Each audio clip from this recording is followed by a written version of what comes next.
voici réunis pour cette table ronde qui se veut faire une synthèse de ces 2 jours de conversation scientifique autour du conte et du jardin. Donc on a eu droit à 4 interventions.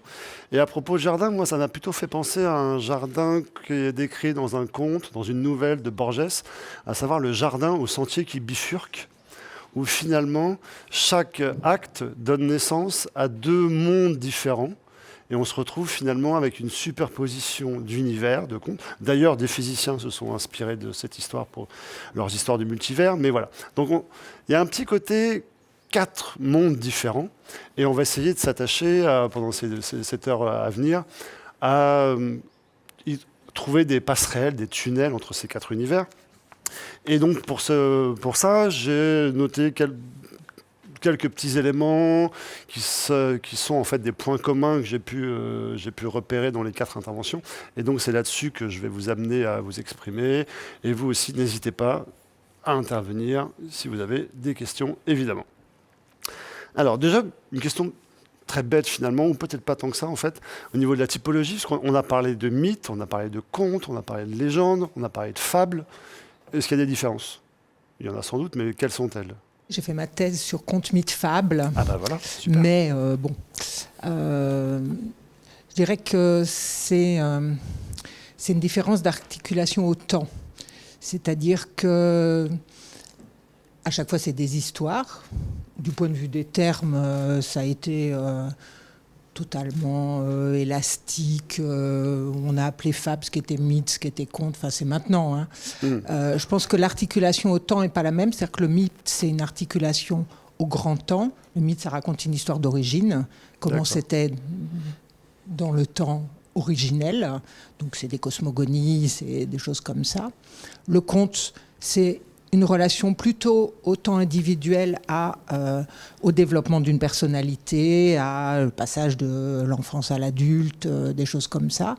Et la fable, c'est plutôt quelque chose sur un temps contemporain. Ça ne veut pas dire que ça ne raconte pas le temps où les bêtes parlaient ou ce genre de choses, mais en tous les cas, c'est quelque chose qui ne raconte pas une histoire ni individuelle ni d'origine, mais plutôt une histoire actualisable, ou en tous les cas, avec en général, pour la fable, une dimension pédagogique, mais au sens très très large, hein, c'est-à-dire un enseignement qui n'est pas forcément donné, qui n'est pas forcément celui que délivre une leçon, s'il y en a une dans la fable, mais qui néanmoins s'articule à l'idée qu'on peut en tirer un enseignement. Un enseignement, d'accord. Enfin, ça, c'est ma proposition. N'hésitez pas à rebondir si ça appelle pour vous des commentaires. Et légende, hein, c'est la même chose que le mythe, mais pour une histoire nationale ou un groupe donné. En général, il y a un lien historique dans le...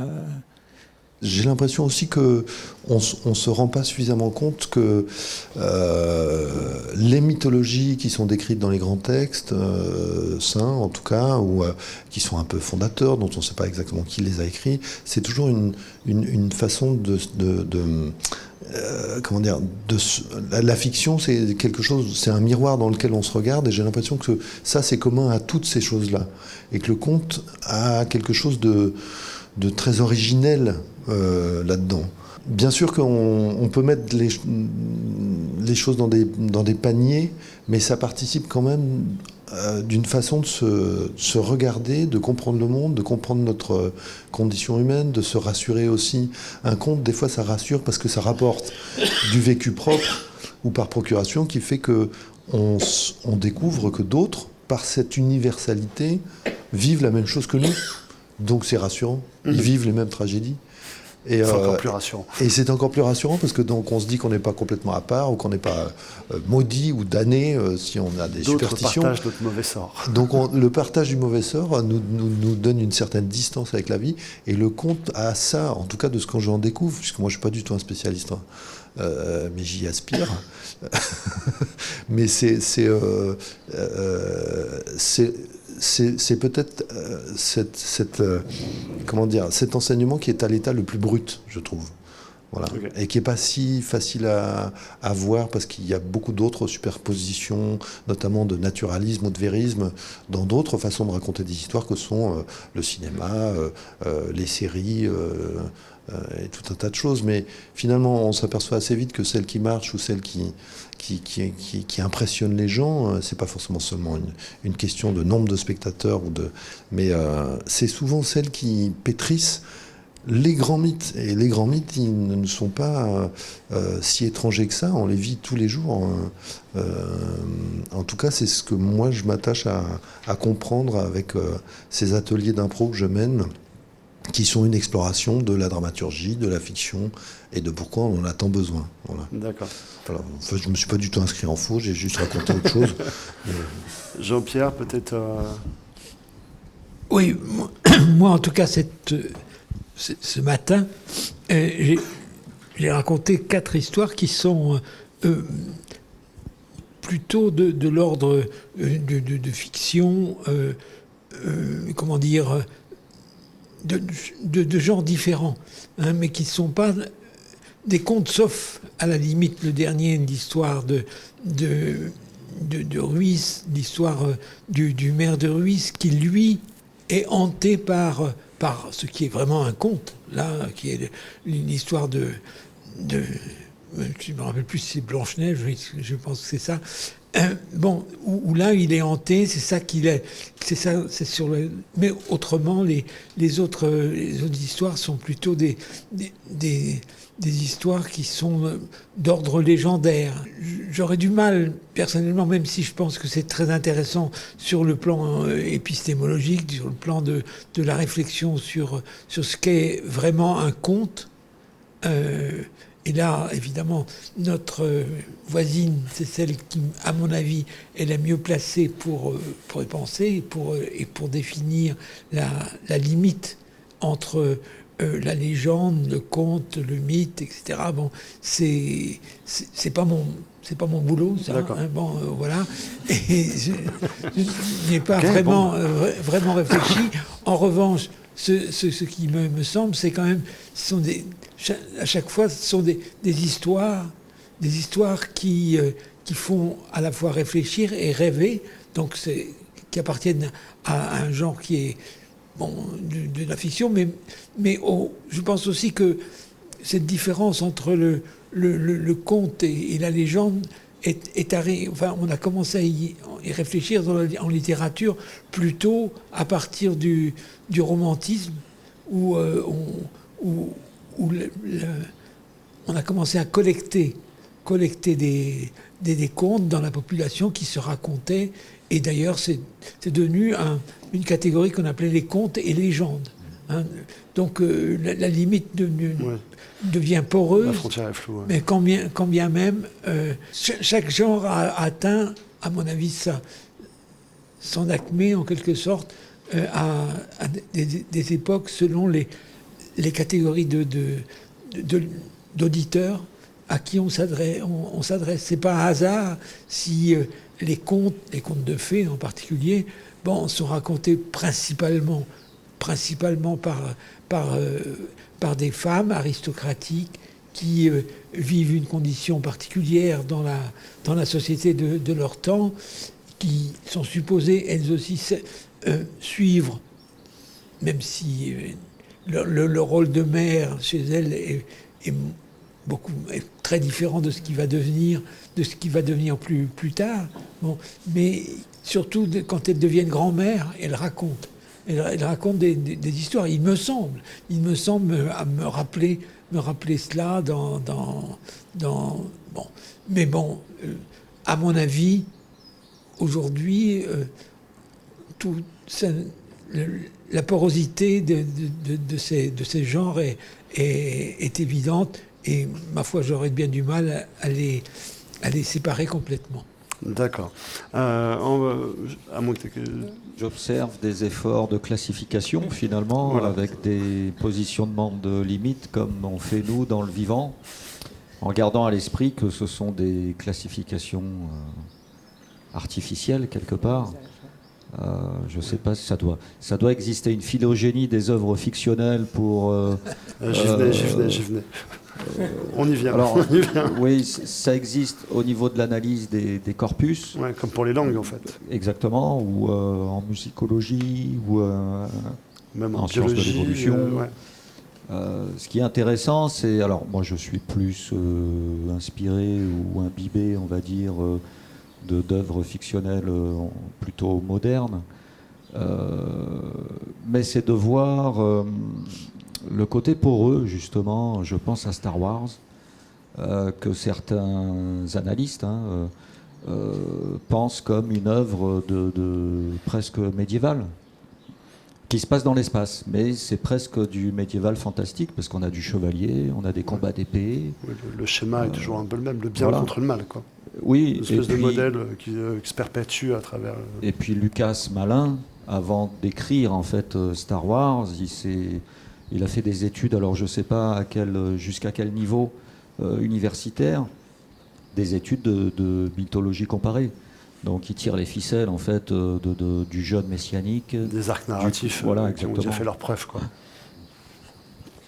Juste, bien sûr. Rebondir sur oui, je pense que Star Wars, pour le coup, on est complètement dans le mythe et pas dans le conte. C'est-à-dire que vraiment, c'est des histoires mythiques d'origine du monde. Et donc, là, je suis d'accord, c'est que la mythologie personnelle rencontre évidemment, et je suis d'accord sur la porosité, la mythologie personnelle, c'est le conte qui intègre en fait une dimension mythique. Le mythe, raconter une origine, c'est pas traquer une origine réelle, c'est bien sûr une origine qui nous sert à nous regarder, à nous penser, à nous positionner, etc.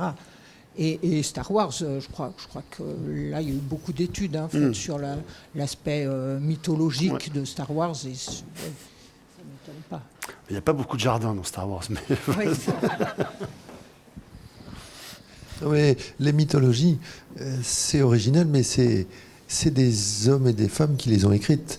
C'est pas des animaux ou des végétaux.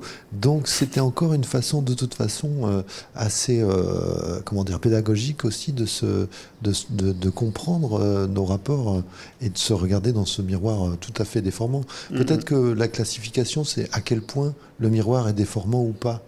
Le conte, je le trouve, moi, depuis que je le découvre, alors dans des choses assez novatrices de cette édition qui est une collecte, et j'ai pas encore pris le temps de vraiment analyser aussi profondément les contes du XVIIe et du XVIIIe, ou tous ceux qui sont aussi des tubes, entre guillemets, mais ils sont, je trouve, extrêmement déformés comme miroir, mais ils en décuplent l'enseignement, je trouve. Ils en décuplent la force évocatrice de ce qu'on peut comprendre de nous-mêmes, quoi. Voilà. Ok, ça effectivement on va y revenir aussi. J'avais aussi une question, parce qu'on a entendu des contes où les personnages sont un peu dans tous les coins du monde, etc. Et je me demandais s'il y avait des différences géographiques des pays ou des zones mondiales dans lesquelles la place du conte était soit beaucoup plus importante qu'elle peut l'avoir dans le monde occidental, voire en France, ou d'autres où, à l'inverse, le conte est négligé, entre guillemets. Oui, je pense qu'il y a quand même des civilisations ou des cultures où le conte est plus prégnant. C'est clair qu'en Inde, par exemple, ou en Chine, il y a une tradition du conte vraiment très, très, très importante. Je pense que c'est lié à ce qu'on, là on revient à l'histoire de classement, à ce qu'on met dans la catégorie littérature qui ne serait pas du conte et à ce qu'on met dans le conte. C'est-à-dire qu'à partir du moment où, je pense, on prend Chachantras ou des choses comme ça, à partir du moment où la littérature ressemble à ce que nous appelons du conte, c'est compliqué de dire ce qui est conte ou pas. Après, justement, c'est ça dont on parlait hier sur les contes types. L'analyse comparée des contes a montré effectivement des best-sellers de contes. Le conte le plus qui existe dans toutes les civilisations et où il existe, je sais pas, des milliers de versions, c'est Cendrillon. C'est le plus important. Bon, ce qui a été fait avec les contes, en fait, c'est ce qui a été fait aussi en mythologie comparée à la Dumézil, des choses comme ça. Oui, exactement. Ouais. Puisqu'on parlait de classification, donc effectivement, on vient d'en reparler un petit peu. Donc moi, j'ai noté qu'il y avait donc ces histoires de contes types, et une des plus célèbres méthodes de classification, c'est Harney, Thompson ou Uther, je crois. Effectivement, Cendrillon, best-seller. Et donc, de la même façon qu'avec les êtres vivants, on peut reconstituer une histoire, qui est finalement une sorte d'histoire du vivant. De la même façon qu'on peut faire la même chose avec des langues, et reconstituer presque une langue originelle. Est-ce qu'on peut oser aller jusqu'à reconstituer un conte originel ? C'est une très très bonne question. et je ne sais pas y répondre. C'est-à-dire que à ce moment-là, on est dans ce qu'on appelle, c'est l'analyse de Propp, c'est la morphologie du conte, c'est-à-dire que le conte originel, c'est simplement une structure narrative. Avec une rupture au départ, et puis la qualification des deux héros comme héros, une série d'épreuves, et puis la résiliation du conflit à la fin. Et donc, ça, c'est un conte minimal. Après, c'est un conte qui n'a aucun intérêt. Enfin, je veux dire que ce qui fait la saveur du conte, c'est justement l'incarnation dans des récits et des personnages. Et je pense... Voilà, Cendrillon n'est pas un conte originel. Après c'est une quête historique qui est quand même très compliquée à faire. Ça suppose de retrouver... Cendrillon existe dans les récits égyptiens, par exemple. Donc oui, on pourrait dire que d'une certaine façon, mais enfin, il y en a des tas d'autres dans les récits égyptiens. On n'a pas la mère de tous les contes, quoi. Non, je pense que voilà. Ce qu'on fait avec le vivant, c'est qu'on dégage finalement les propriétés communes à tous ceux qui existent aujourd'hui, et on remonte pour finalement ne garder que ces propriétés à l'origine. Pareil pour les langues. Ouais. Là, dans ce cas-là, c'est le conte type, mais c'est effectivement la structure du conte. Je pense que c'est tout à fait vrai qu'en fait c'est aussi les structures qui traversent le temps mais qui ne veulent pas forcément dire les mêmes choses. Par exemple, le jugement de Salomon, c'est deux femmes qui réclament le même enfant, et Salomon, pour être sûr de savoir quelle est la vraie mère, propose de couper l'enfant en deux, et puis d'en donner une moitié à chaque mère. Et évidemment, celle qui est la vraie mère dit non, c'est l'enfant de l'autre parce que je veux pas qu'on lui fasse du mal. Entre parenthèses, l'autre, elle se fait un peu avoir, quoi. Elle pourrait réfléchir attention. Mais donc, en tout cas, c'est la première qui réagit. Peut-être que l'autre avait la même intention, mais celle qui est touchée dans sa chair, voilà.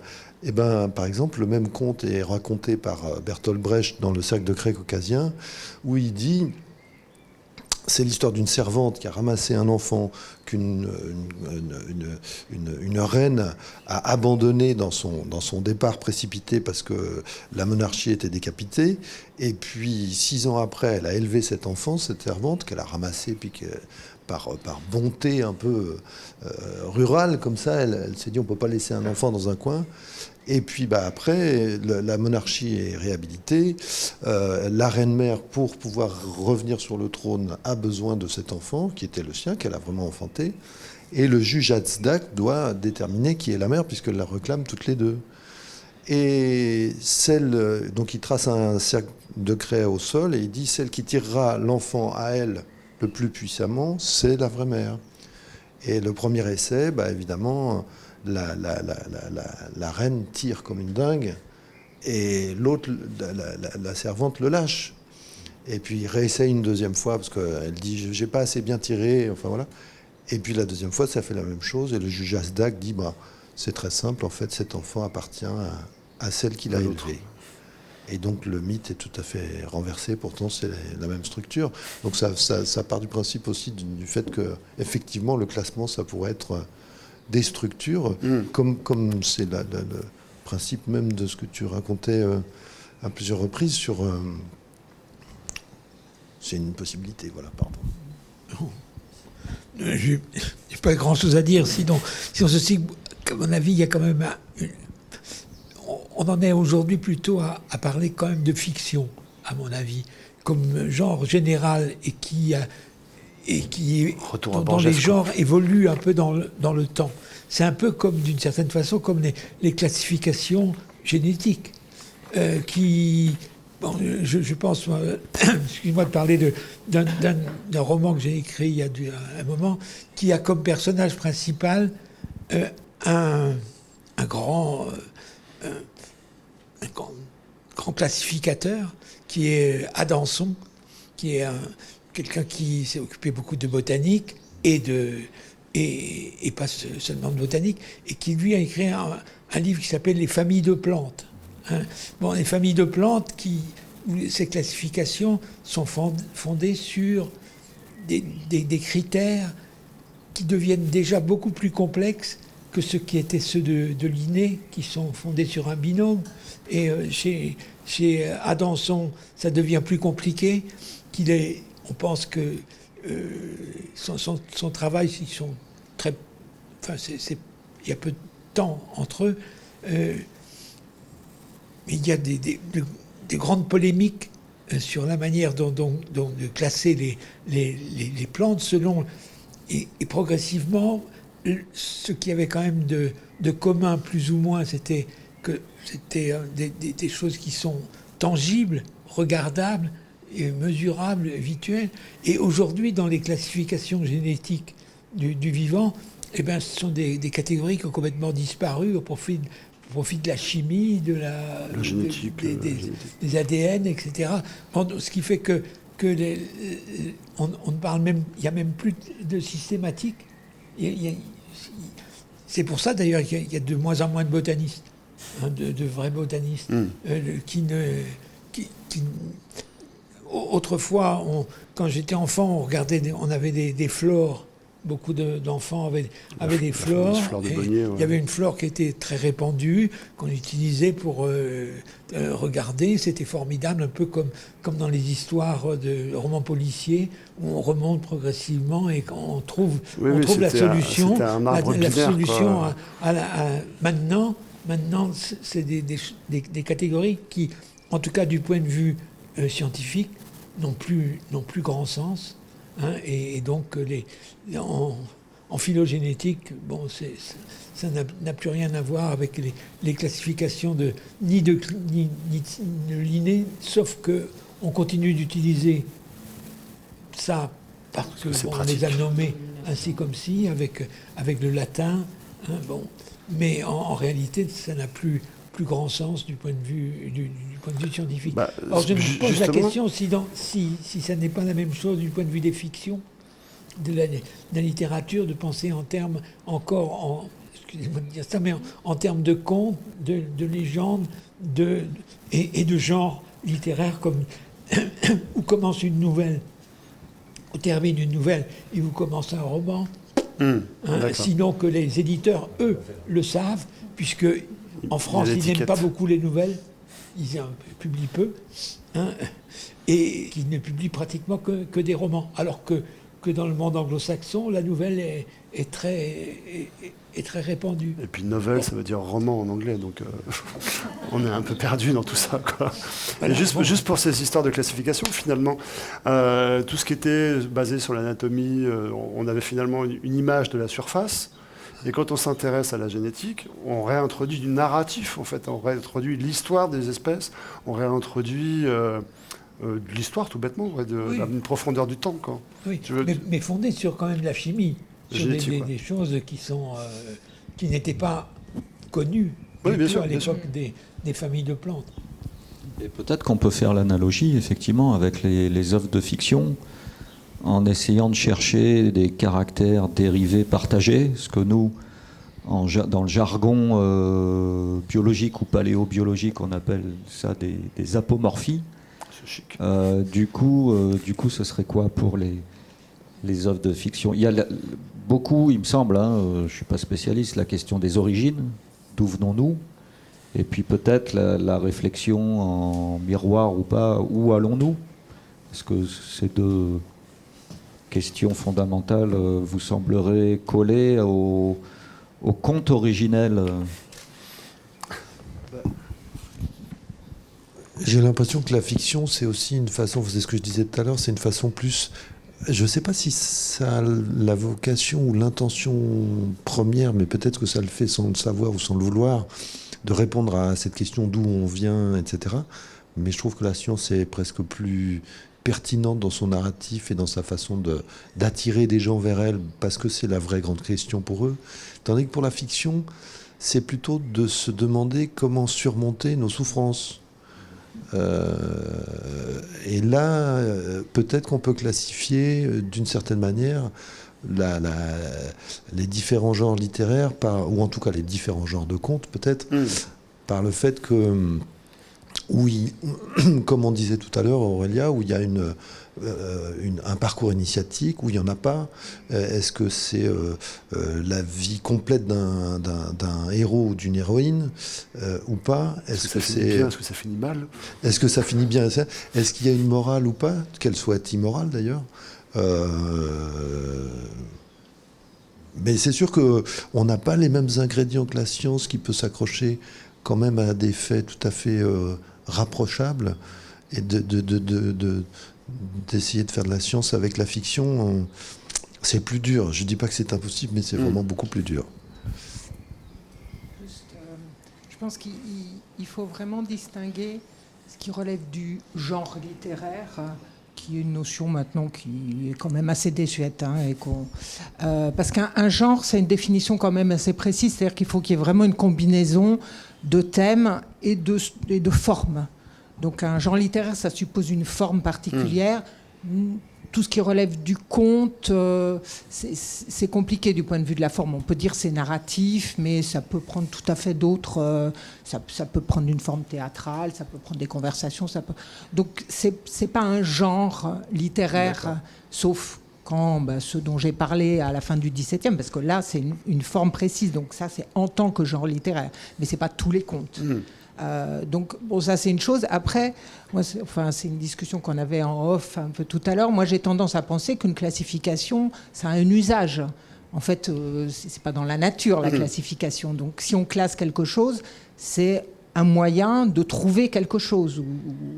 Et effectivement, je ne suis pas absolument sûr que classer... pourquoi on a besoin de classer entre mythe, conte et fable? Alors, pour penser des différences, pour penser éventuellement des types d'enseignements, c'est pas la même chose. Moi, je pense si on a un parcours initiatique ou pas. Donc, ça peut donner des enseignements. Après, c'est pas une vérité en soi, et tout est poreux dans une classification. En tous les cas, dans le domaine littéraire ou je pense que c'est très poreux. Effectivement, il faut juste savoir à quel usage, pourquoi on fait une typologie, ce qu'on cherche en fait. Il y a une question de marketing. Et puis il y a peut-être aussi les non-dits derrière la classification. On parlait de l'INE, qui a proposé une classification qu'on utilise encore nous aujourd'hui, nom de genre, nom d'espèce, en termes de vivants ou d'espèces fossiles ou actuelles. Et il y a des historiens, où il y avait des historiens des sciences comme Stephen Jay Gould, qui se posaient la question, vu que la phylogénie, c'est-à-dire l'étude de relations de parenté en contexte évolutif, colle tellement avec la classification proposée par Linné à l'époque, est-ce que finalement Linné n'était pas évolutionniste, sans le vouloir ou pas? Est-ce qu'il se cachait? Est-ce qu'il n'assumait pas un contexte, une pensée évolutionniste dans un contexte historique fixiste? Ou est-ce que sa méthode était tellement géniale qu'elle marche encore aujourd'hui parce qu'elle rentre très bien dans notre cadre évolutionniste? Voilà, c'est un peu l'image que j'avais tout à l'heure, où de la base anatomique, on est sur la surface, et dès qu'on met de l'évolution, on plonge dans le temps, quoi. Oui. Tu peux plonger dans le temps uniquement aussi avec l'anatomie. Quand tu n'as pas le choix, quand tu es paléontologue, et que tu n'as que l'anatomie fossile. Mais oui, plus on a de données, mieux on se porte. Ok. Si on revenait un petit peu au jardin, parce que là, on est remonté, on a parlé d'origine, on essaye de remonter, on a postulé l'idée d'un conte originel. Est-ce que c'est possible pour un jardin? Est-ce qu'on sait quand est-ce qu'est apparu le jardin? Est-ce que peut-être même un conte originel, une mythologie, une cosmogonie raconte la naissance du jardin? Pas d'un jardin, du jardin. Oui, le paradis. Le paradis est un jardin. Mais ce qui n'est pas facile à dater. Non, et puis c'est peut-être pas originel. Il y a d'autres civilisations qui ont dû mettre en exergue les jardins, notamment certainement les Égyptiens, avec le Nil, dans leur mythologie. J'ai pas encore lu celui qui est de l'Égypte, mais... Je pense que même avant, peut-être dès le néolithique, où on commence à se poser. On avait cette discussion tout à l'heure. Alors, qu'est-ce qu'un jardin aussi? Est-ce qu'un jardin, pour moi, c'est un écosystème avec une influence anthropique, Alors, à quel seuil d'influence? Est-ce que le cueilleur, il modifie aussi quelque part son environnement? Et là, on est au paléolithique. Donc, est-ce que le jardin est paléolithique? Est-ce qu'il faut attendre que l'humain, enfin le sapiens, se pose dans des villages, développe l'agriculture pour penser un jardin, alors soit pour des raisons esthétiques, soit pour des raisons nutritives, ou les deux à la fois? Ou je ne alors, sais est-ce pas. que c'est comme Rousseau l'a dit, le jour où on a commencé à mettre une barrière autour en disant c'est à moi? Puisque jardin, je rappelle, ça veut dire clos à l'origine. Mais dans ce cas-là, on pourrait dire que les oiseaux qui font des nids. Exactement. Le jardinier satiné qui était... Exactement. Le jardin n'est peut-être pas que le propre de l'humain.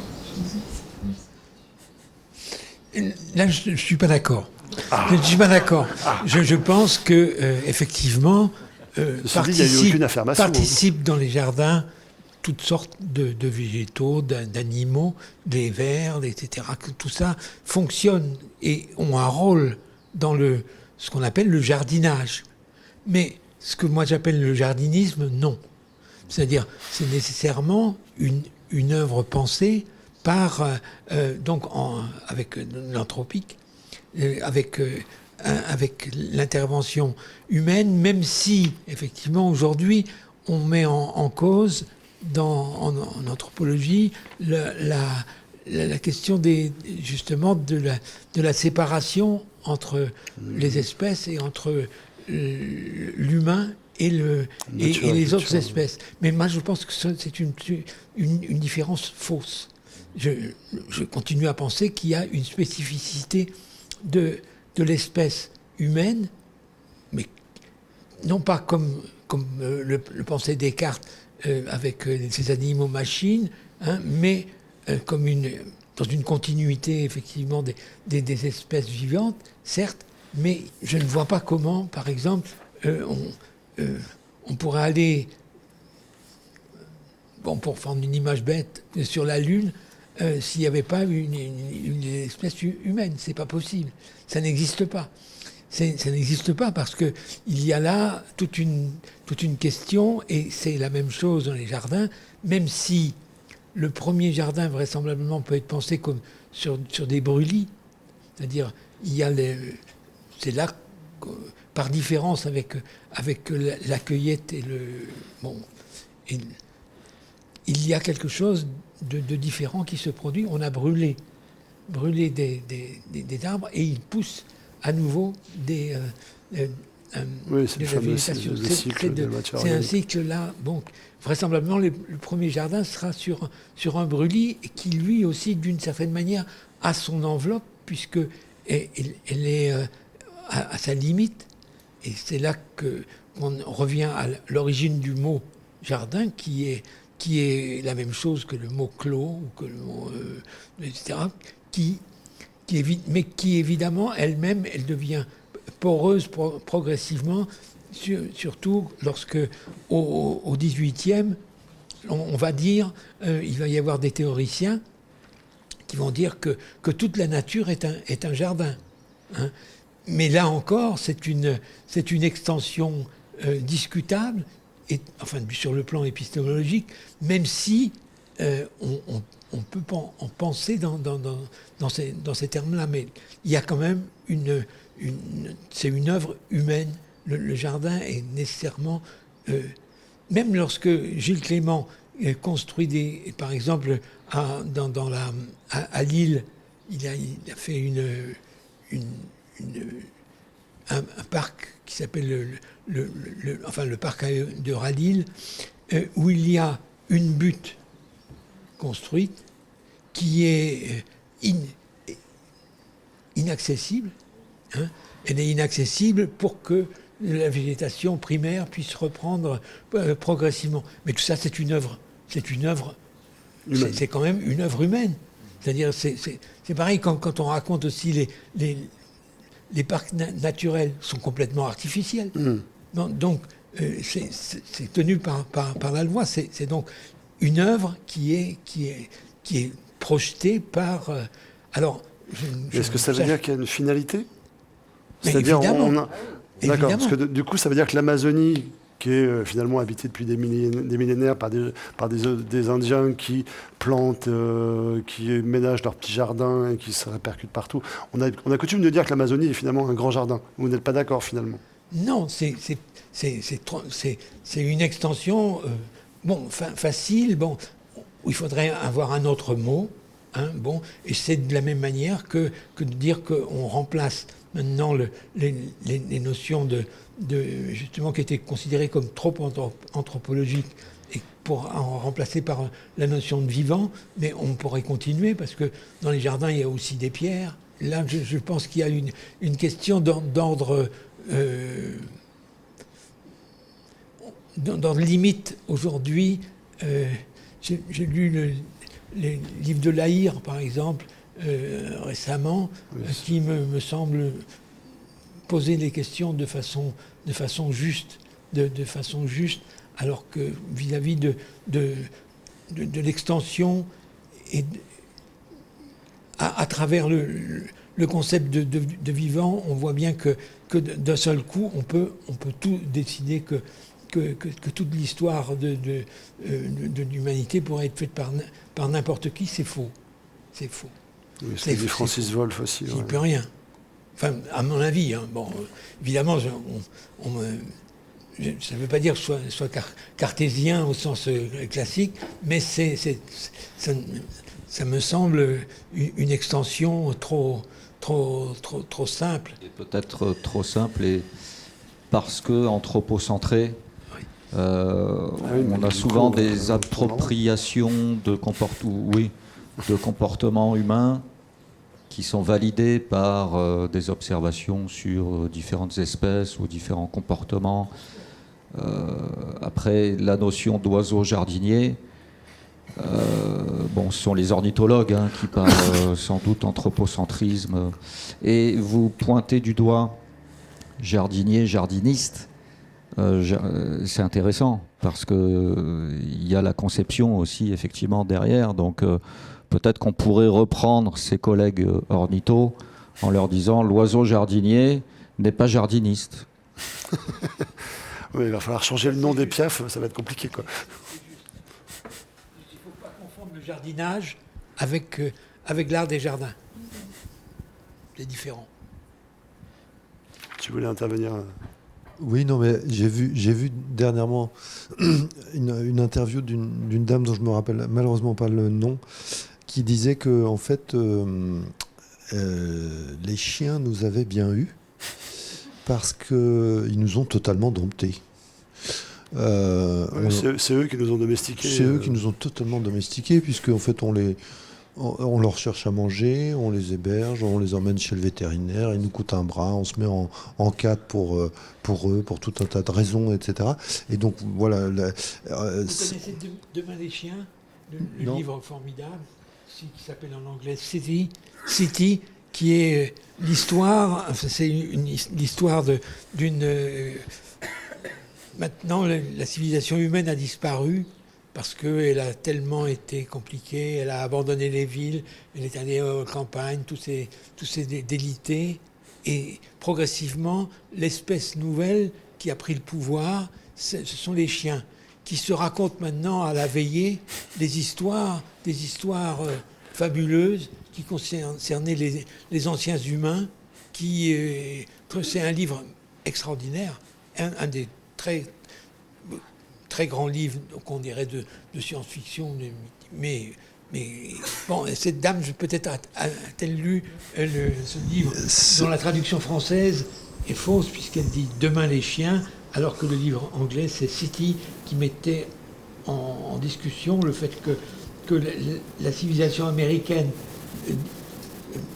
était en train de faire supprimer les villes à ce moment-là pour les remplacer par les migrations de toutes les populations à la campagne, avec les conséquences sur la fin de la civilisation humaine par conséquent. La ville étant le cœur de ce qui est la civilisation humaine, proprement humain. La création la plus extraordinaire de l'humanité, la ville. Non, mais juste, je voulais faire une sorte de petite métaphore pour dire que peut-être que les végétaux,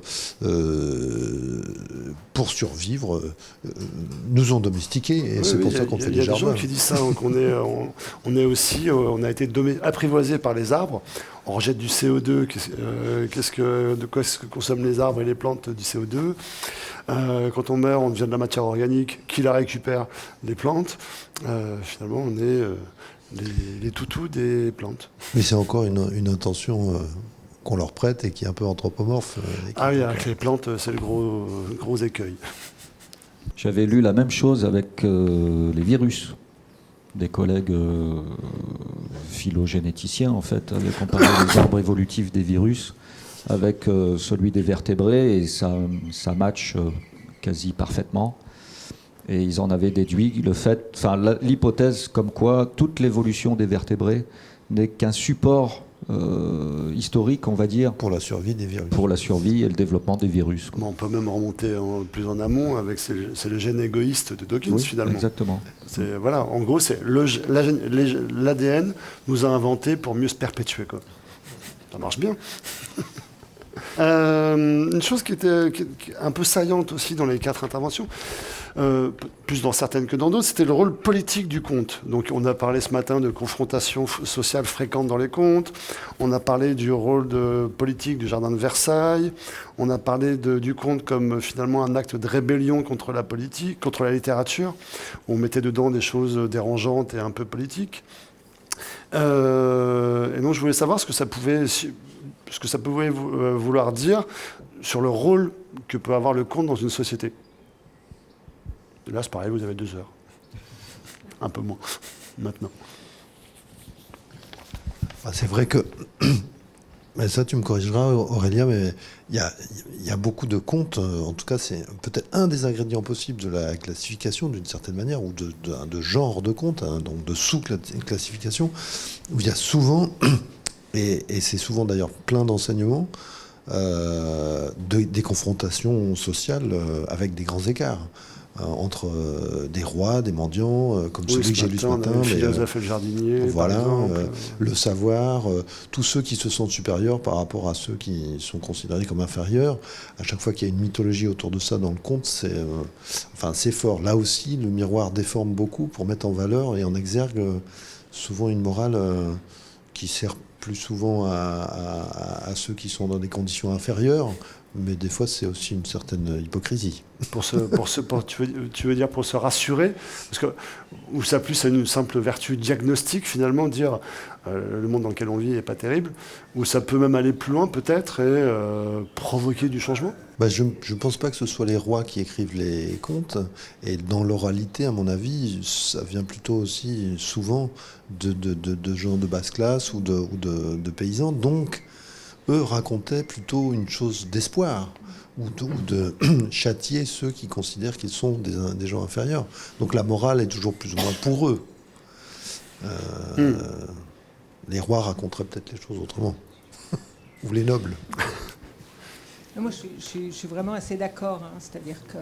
Alors, je pense que, là encore, ça dépend de quel type de conte on parle. Le conte oral là, dont on parle. Je pense que même la structure du conte dont on parlait tout à l'heure, c'est quand même des contes d'ascension sociale.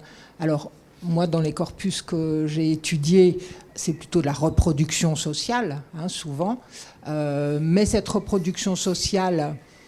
Elle est lue à l'époque comme une sorte d'artifice aussi, c'est-à-dire que ça suit souvent le modèle qu'on a en théâtre de la reconnaissance à la croix de ma mère, c'est-à-dire que la pauvre misérable se révèle finalement être la fille de la princesse, etc.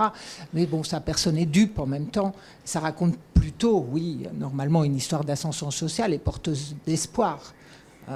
Et je pense que le rôle du conte, qui quand même est... Et c'est souvent des questions de pouvoir à l'intérieur de la famille, mais même souvent de pouvoir politique. Oui, donc je pense que c'est un rôle politique et un rôle plutôt de lutte politique. D'accord. Un peu plus que diagnostic, donc, comme je disais. D'accord. Même des fois subversive. Par exemple, c'est des femmes sous contexte. Oui, je disais, d'autant qu'elles font passer. C'est pas pour rien que ce sont actuellement les universitaires qui pratiquent la critique de genre qui vont ressortir ces textes et montrer effectivement à quel point c'était déjà subversif, ou ça faisait sortir une parole de l'autre, une parole opprimée d'une certaine façon. Oui, parce qu'il y a des messages qui peuvent se glisser. Une chose, c'est-à-dire que je pense aussi, alors il y a cette histoire-là des contes, mais je pense aussi que c'est le rôle même de la fiction en général, mais de ce type de fiction, c'est-à-dire c'est le rôle du détour, c'est le rôle du déguisé, de l'allégorique. La fiction, c'est quand même beaucoup ça. Enfin, ça peut... le rôle, c'est justement de ne pas avoir l'air de dire les choses directement et de contourner pour faire passer... Ce que j'ai l'impression aussi, c'est qu'en fait, le conte, c'est aussi une réaction au texte saint, qui n'était d'ailleurs pas lu avant les protestants. Et donc, il y a aussi il y a une dimension anticléricale de se raconter aussi ses propres histoires et ses propres mythologies quand le clergé était plutôt oppresseur, notamment sur les terres, Enfin, c'était quand même... donc j'ai l'impression qu'il y a une grosse dimension aussi au Moyen-Âge où c'est une façon de se raconter ses propres histoires quand on est dans la défiance. Tu as rappelé tout à l'heure d'ailleurs que les païens, c'était ceux qu'il fallait évangéliser parce qu'ils n'étaient pas naturellement, ou qu'il leur manquait de toute façon l'éducation pour le faire ou pour y accéder. Un peu comme je racontais le conte ce matin de cet enfant à qui on n'arrivait pas à faire rentrer une prière. Bon, il se trouve qu'ensuite il marchait sur l'eau, mais ça c'est autre chose. Mais la théorie et la pratique. oui, c'est ça.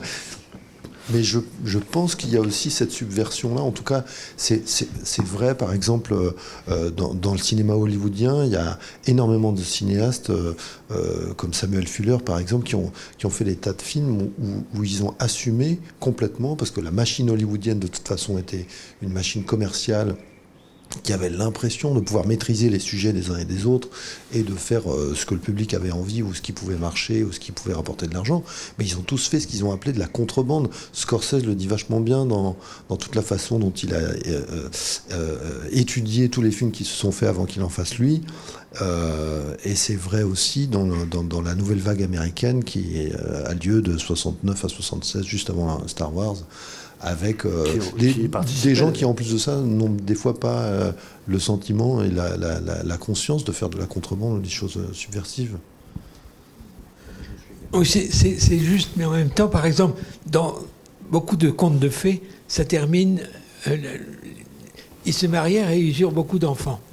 C'est assez courant, qui est donc le comble de la reproduction de ce qui est. Mais c'est bien pour l'évolution des espèces. Du conformisme social.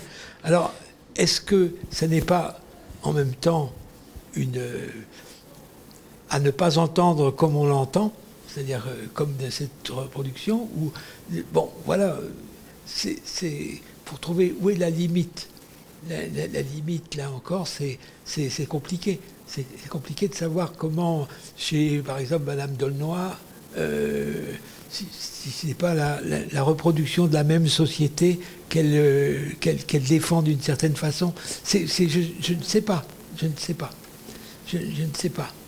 Donc, forcément, tous les auteurs de contes, en tout cas ceux qui sont les auteurs connus, parce qu'autrement, il y a évidemment le conte subversif populaire qui lui, joue avec cette catégorie mais lorsqu'on est dans un conte écrit par l'auteur, il peut y avoir des nuances compliquées, d'autant que l'un des problèmes du conte, c'est qu'il va se déformer dans le temps. Il va se déformer dans le temps et donner lieu à différentes histoires. Par exemple, quand on prend l'archétype, peut-être un grand archétype du conte, comme l'Odyssée, le retrouver chez Joyce, ça continue, c'est quelque chose, c'est son art plastique, sa plasticité du point de vue social et du point de vue de l'État dans lequel se trouve la réflexion de l'humanité, justement, par rapport à ces grands mythes qui sont forgés au départ, qui sont pour beaucoup quand même, je crois, des matrices fondatrices de différentes grandes histoires, les grandes histoires. Mais elles sont extrêmement plastiques du point de vue dans l'histoire de l'humanité, selon leur évolution, et pas seulement politique, mais y compris aussi formelle, etc. Bon, tout ça. Enfin, ça nous éloignerait un peu. Et sur le jardin, l'histoire des jardins, c'est la même chose. C'est-à-dire qu'au départ, forcément, la forme la plus simple du jardin, c'est la plate-bande avec des allées. C'est extrêmement simple. C'est obligé. On a besoin d'un râteau pour faire la portée du bras, etc., et rentrer à l'intérieur pour l'utiliser. Donc les formes initiales sont nécessairement simples.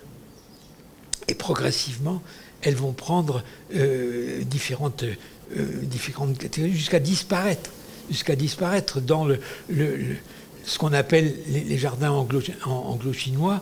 Il y a des allées, mais il n'y a plus de forme. Il y a des rivières, des montagnes, etc. Etc. Et ça a disparu, ce qui était l'information initiale nécessaire ne serait-ce que pour planter et pour recueillir et pour nourrir les plantes.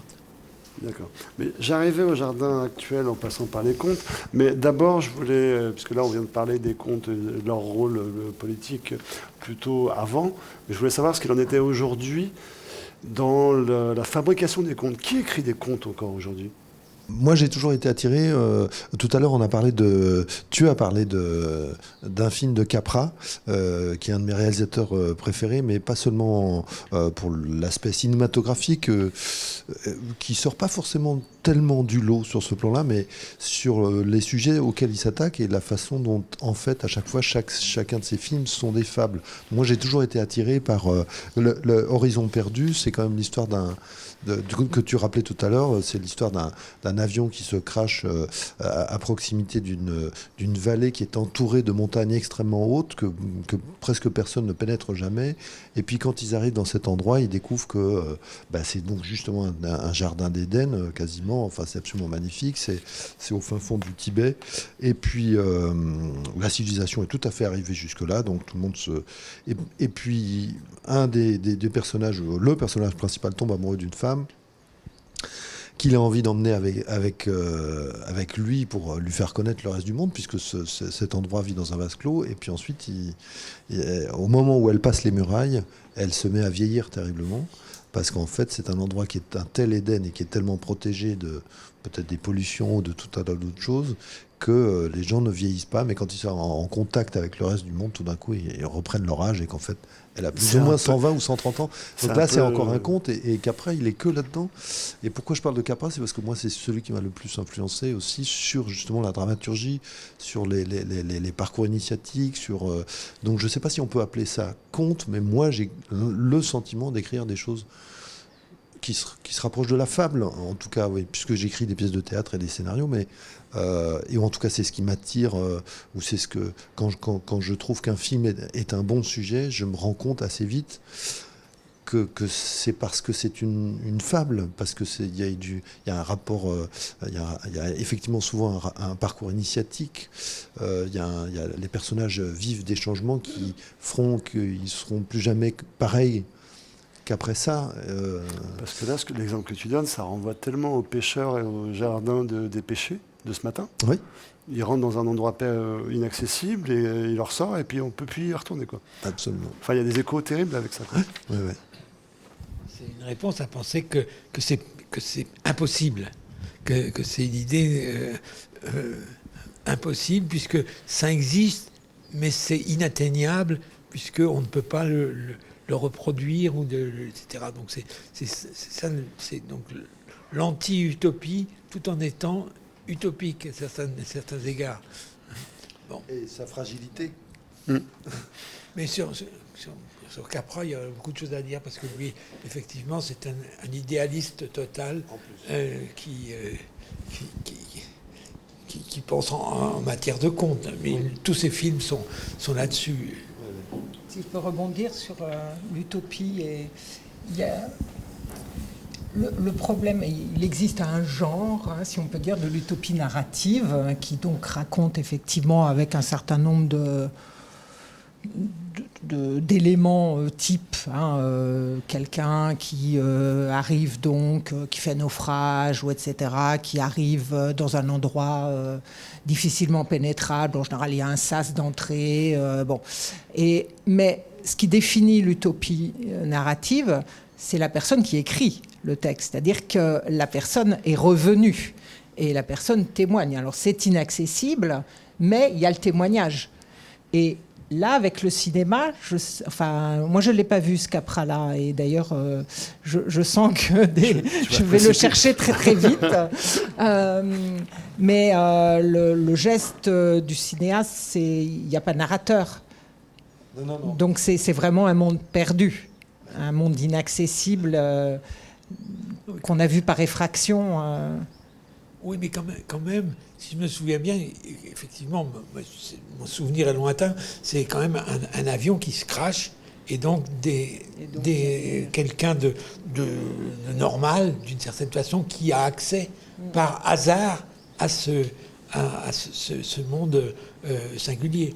Et même si ensuite si on en ressort, alors qu'on veut y rester, on ne peut pas. Alors là, ils en ressortent, mais les gens, la personne qui en ressort avec lui, qui a accepté de se marier avec lui, a plus de 120 ou 130 ans. Mais elle apparaît dans ce monde, justement... Donc c'est plus une métaphore sur la fragilité de l'utopie, justement. C'est-à-dire que Capra, qui s'est toujours interrogé sur la chose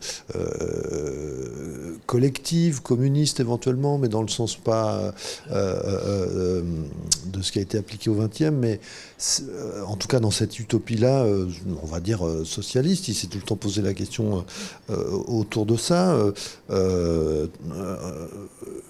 Je pense qu'il pose la question de la force, enfin de la solidité de l'utopie, et si finalement peut-être le rêve socialiste auquel lui il rêvait, en tout cas, n'est pas trop fragile. C'est un des derniers films, et donc voilà. Mais je sais pas, on s'égare peut-être parce que c'est pas tout à fait les contes. Tout non, ça, c'est le cinéma. En fait, moi, ça m'évoque le conte du hérisson qui va au paradis, qui a tout ce qu'il faut, et qui pourquoi il veut rentrer chez lui, quoi. Alors Absolument. Que c'est pareil pour l'aviateur, il a été très bien dans sa vallée perdue. Pourquoi il a voulu rentrer ? Eh bien parce que, exactement comme le hérisson, tu fais bien de le rappeler, c'est-à-dire qu'il y a un moment où on est, comme on dit en anglais, homesick, où il y a aussi l'autre chose qu'on dit en allemand, qui est un mot intraduisible, qui est Heimat, qui est intraduisible pour nous en français. Franchement, il n'y a pas d'équivalent, mais c'est voilà, homesick. J'ai une question sur la dimension enfantine autour des contes. Je me demandais en fait à partir de quand, s'il y avait un basculement, à partir du moment où elle est apparue en fait. Enfin, je pense notamment au conte de Perrault, où il y a des thématiques assez graves quand même, une critique acerbe de la société et même plus intime au sein des familles, etc. Et on les associe assez systématiquement encore aux enfants. Est-ce qu'il y a eu un basculement historique ou est-ce que c'est une conception plus moderne en fait du conte ? Est-ce que c'est pas là qu'on peut faire une séparation entre le mythe, qui est plutôt un témoignage d'une société à part entière, alors que d'un conte on est plus sur quelque chose qui est une dimension plus intimiste ou pas je sais pas, c'est une question que je lance, mais je sais pas si vous avez des éléments de réponse ou pas. Elle va être rattrapée comme il se doit. Historiquement, je peux rappeler. En fait, c'est une sorte de piège, d'une certaine façon, qu'a tendu une ruse qu'a tendu Perrault. C'est-à-dire que Perrault dit, dans la préface des contes, qu'il écrit pour un public enfantin. D'ailleurs, il l'adresse à une mademoiselle. Bon. C'est dans la bouche de Perrault, c'est un pur effet, hein, c'est-à-dire que c'est ce qu'on disait hier, c'est pas du tout son public, hein, son public c'est vraiment un public mondain, tout à fait adulte, etc. Ça ne veut pas dire que c'était pas raconté aux enfants, éventuellement dans les familles, etc. Mais en tous les cas, c'est un public mondain. Mais étant donné la manière de raconter qui est celle de Perrault, même si vous allez voir le texte de Perrault actuellement, c'est pas d'une langue non plus, dans les versions qu'on a, c'est pas mal réécrit. Hein, mais en tous les cas, étant donné la pratique qu'il avait, qui était quand même des contes très, très denses, très courts, où on a effectivement un système bon, méchant, très réduit, etc., c'est ce qui a marché, en fait. C'est ce qui est passé dans les campagnes, une littérature de colportage qu'on lisait, etc. Et au cours du XVIIIe siècle, il y a la naissance de la littérature enfantine. Pour X raisons plus compliquées, c'est-à-dire qu'il commence à y avoir un statut de l'enfant en société. Avant le XVIIIe, on considère que l'enfant, c'est un adulte en miniature. Au XVIIIe, on commence à réfléchir à habiller différemment les enfants, à l'allaitement maternel, à des tas de choses qui se mettent en place, qui font que l'enfant commence à avoir un statut particulier. Et on crée aussi une littérature pour enfants. Et les deux vont en fait se mêler et on va avoir... Perrault comme littérature enfantine et le conte, effectivement. Donc il y a bien un moment de bascule à ce moment-là. Mais... On a abordé d'une part le côté politique, d'autre part le conte aujourd'hui. Et là où je voulais en venir, finalement, et ce sur quoi j'aurais aimé vous entendre, c'est que beaucoup de penseurs actuels, notamment penseurs du vivant, penseurs de la nature, on appelle à de nouveaux récits, finalement, pour changer notre rapport au monde, à son habitabilité, en tout cas pour l'augmenter, pour finalement, alors certains parlent de nouveaux égards, etc., etc. Et donc on en appelle à des nouveaux récits. J'ai l'impression que dans le monde du jardin, certains ont finalement déjà pris en compte ces aspects. Je pense à, donc on parlait de J. Clément, mais ça peut très bien être Basse-Metz avec sa forêt du futur de l'autre côté, enfin, et puis il y en a d'autres. Et donc je me demandais comment on pouvait faire en sorte que ces nouveaux récits adviennent vraiment. Et si jamais, un tout petit peu en amont, est-ce que vous pensez que c'est important d'ailleurs ? Bon, on est aujourd'hui manifestement dans une discussion du côté de l'art des jardins et des paysages, où il y a deux courants quand même qui subsistent. Il y a un courant qui est complètement tourné vers la question du vivant et de sa protection, à telle enseigne que Gilles, par exemple, parle aujourd'hui définit aujourd'hui le jardin comme un enclos, là, parce qu'il est au courant, mais où on travaille sur le meilleur, dit-il. Le meilleur. Et non pas, comme on disait autrefois, le beau, l'utile, etc. et l'agréable. Hein. Le meilleur, c'est la défense des espèces, la défense du biodiversité même.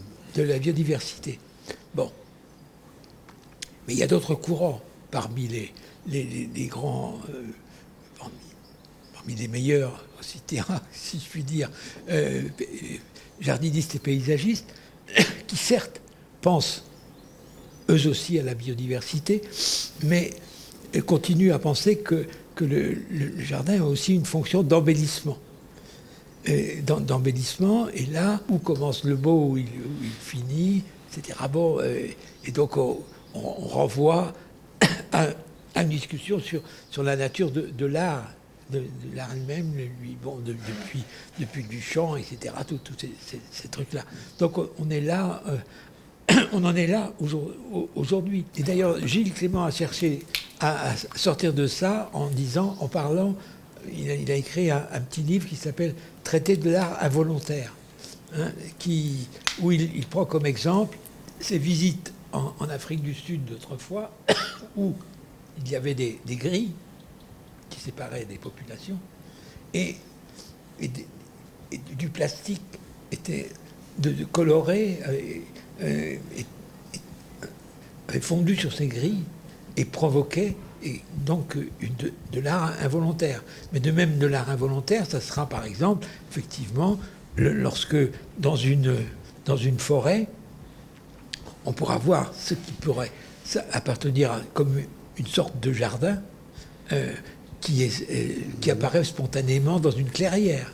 Hein, bon. Un jardin spontané, c'est bizarre ça. Pardon ? Un jardin spontané, c'est étrange. Oui, mais justement, pour moi, par exemple, une des plus grandes des réussites de jardin aujourd'hui, c'est le projet qui est réalisé aujourd'hui à Barcelone par l'agence Terre, qui a réussi à fabriquer un carrefour qui était vraiment énorme, a réussi à créer tout ce qu'il faut, à la fois quelque chose d'admirable du point de vue beauté et du point de vue fonctionnement. Ça fait fonctionner l'air, la lumière, toutes les caractéristiques écologiques sont respectées. C'est ce que cherche aussi Basmet d'une certaine façon. Et c'est trouver comment on a à la fois l'utile et le beau. Voilà. Et le beau, D'autres indiscutable, rajouteraient l'esprit du jardin. il est séparé, il est partagé par l'ensemble du public. Ce qui n'est pas le cas du tout dans certains aspects de l'art contemporain qui ne sont pas du tout partagés par la majorité du public. Oui. C'est pas vrai. C'est une utopie totale, cette histoire-là. Il y a un grand conformisme, y compris du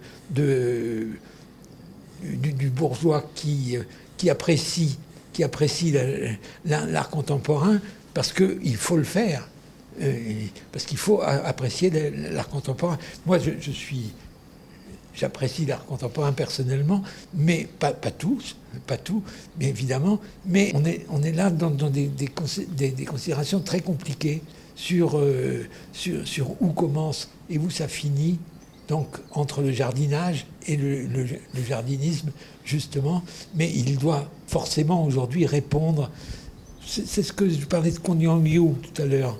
Hein, lui, il dit que c'est l'art de la survie, que le jardinisme actuel, c'est un art de la survie, pour l'humanité. Si elle veut pouvoir continuer à survivre, elle doit... C'est ça son boulot. C'est le retour du jardin vivrier, mais à une échelle supérieure, finalement. Oui, d'une certaine façon. Sauf qu'il le pense par rapport au climat, par rapport aux incendies, par rapport aux inondations, par rapport à toutes ces calamités qui nous poursuivent à l'heure actuelle. Et qui s'accentuent. Oui, le jardin comme école écologique, effectivement, c'est lié. Et je pense que plus on jardine, moins on est hors sol, et plus on a un rapport avec la biodiversité évident, même si c'est une biodiversité jardinée, enfin pour pas dire aménagée, quelque part, c'est pas grave, c'est le rapport au vivant. Alors j'ai une question pour les collègues, j'en profite. Un jardin, c'est essentiellement des plantes. Il y a aussi des animaux qui peuplent un jardin. Est-ce qu'on peut parler de jardin uniquement avec des animaux, ou quel est le pourcentage, sans rentrer dans des évaluations ou des curseurs, mais parce qu'on parle pas de jardin zoologique, mais de parc zoologique, mais on parle quand même de parc botanique aussi. Enfin, tout ça est un peu confus peut-être, mais... Il y a toujours eu des ménageries dans les jardins. Y compris dans les jardins de Charles V à Paris. Hein, vous aviez une ménagerie dont témoigne d'ailleurs la rue aux Lions, qui existe toujours. Jardin des plantes. Juste à côté de la Cerisay. Mais on est au Moyen-Âge, là. Hein, bon. Et auparavant encore, on a plein de témoignages sur il y a toujours eu les animaux ont toujours été présents, sauf qu'ils étaient plus aussi décoratifs à certains égards. Hein. Donc, plus facteur d'embellissement que facteur de préservation d'une biodiversité. Pas pensé de la même manière. Mais évidemment, mais il y a encore un autre truc, un autre élément, c'est que dans un jardin, il y a des pierres, il y a de la terre, il y a du sol, il y a de l'inerte. Il y a du minéral qui n'est pas du végétal non plus. Alors, ça dépasse encore. Quand on parle uniquement de vivant, on se trompe. Il y a du minéral. Et est-ce qu'on prêtera plus tard une forme d'intelligence au minéral? Alors, sans aller jusque-là, nous, au Jardin des Plantes, pour pas dire au Muséum d'histoire naturelle. En fait. Jardin des plantes, ça fait... Et c'est au Jardin des Plantes qu'on étudie l'histoire naturelle. Jardin du Roi au 18e, on change pour démocratiser un petit peu l'accès justement à la culture botanique, entre autres, au peuple, historiquement. Et puis, en ce qui concerne les minéraux, sans porter des considérations de conscience ou quoi, on parle, les géologues, les collègues géologues du muséum parlent de géodiversité, oui, comme on parle de biodiversité. Ils n'ont pas abusé de plantes cette fois? Un des plus grands théoriciens du jardin au début du 18e est aussi un collectionneur de pierres, de toutes sortes de choses.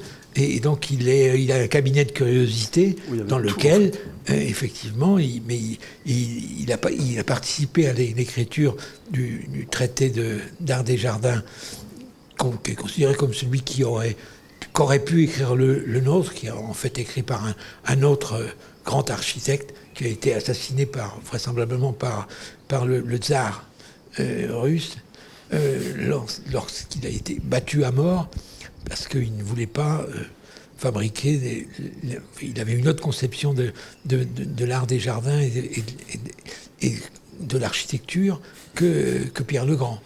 Le jardin tue, c'est terrible. Oui. Ça fait longtemps que les pierres... Il y avait une collection de lithographes, de pierres, d'animaux, en même temps qu'il était un grand amateur d'art des jardins. Donc en fait, entre animal, végétal, minéral, un jardin, ça récapitule le monde, voire l'univers. Par boutade, et on retrouve l'idée du microcosme là dans le jardin. On dit des animaux, on pense à la ménagerie, mais enfin dans n'importe quel jardin, il y a beaucoup d'animaux. Et sans animaux, ça marcherait pas en fait. Sans vers de terre, par des exemple. fois, ça n'aide pas non plus complètement. Les limaces et les escargots sont pas toujours. Les endroits. Non, mais je veux dire, c'est vrai que de toute façon, on revient à la définition du jardin. Si on les grenouilles, là. Oui. On parle, là, bon. On n'a pas répondu sur l'avenir des contes. C'est vrai. L'avenir des mythologies, l'avenir des... L'avenir et du besoin même. Comment? Et même du besoin. Ce que je mettais en avant, c'était l'éventuel besoin qu'on pouvait en avoir. Je pense qu'on aura toujours besoin de fiction, mais effectivement qui nous ressemble. Et j'ai l'impression qu'on rentre dans une ère avec le réchauffement climatique et puis l'IA. Allez, je vais mettre tout dans le même sac. Mais qui va créer certainement d'autres mythologies. Celles qui vont rester, de toute façon, c'est celles que je décrivais un peu ce matin dans cette conférence où j'ai lu des contes, mais j'ai expliqué un petit peu la façon dont les rapports humains sont structurés et absolument inchangeables depuis que... Là, je me tourne vers le paléontologue. Depuis qu'il y a des tribus, depuis qu'il y a des familles, depuis qu'il y a... Enfin, voilà, les enfants... 300 000, hein. Ouais, même avant. Il y a des rapports intergénérationnels ou des rapports intragénérationnels. Donc ça ne changera pas. Mais les écrins, je pense qu'il peut y avoir d'autres aventures, de la même manière que finalement, en fait, la Bible a raconté pas mal de grands cataclysmes aussi. Et que donc la vitesse avec laquelle on change d'air, il me semble, les scientifiques seront peut-être pas toujours d'accord avec ça, mais en tout cas je trouve que ça va très vite par rapport à d'autres moments, vont produire de toute façon en tout cas de nouveaux écrins pour les contes, pour la fiction, oui. Et justement, peut-être est-ce que ça n'irait pas trop vite pour que notre imagination puisse suivre? C'est probable, c'est probable. Je pose la question. En tout cas, il y aura de nouveaux parcours initiatiques, je pense, à travers des cataclysmes, à travers la lutte pour la survie, peut-être plus souvent, dans comment dire, l'ellipse narrative et les écrins dans lesquels on va placer les grandes mythologies. Oui. C'est intéressant quand tu disais peut-être que ça va trop vite et que la fiction ne peut pas suivre, parce que il y a certains collègues littéraires spécialistes de la science-fiction qui parlent du mur de la science-fiction aussi, et qui expliquent que le progrès technologique est tellement rapide que ce qui est pensé et écrit en termes de science-fiction demain, il est presque déjà fait aujourd'hui, quoi. Donc il y a un mur, un effet de seuil. Bon, ça dépend de la science-fiction. Ça veut dire Le temps que de la science-fiction, c'est fini, quoi. Non, c'est demain. Mais demain matin. On y met... Demain matin. Voilà, avant 9h.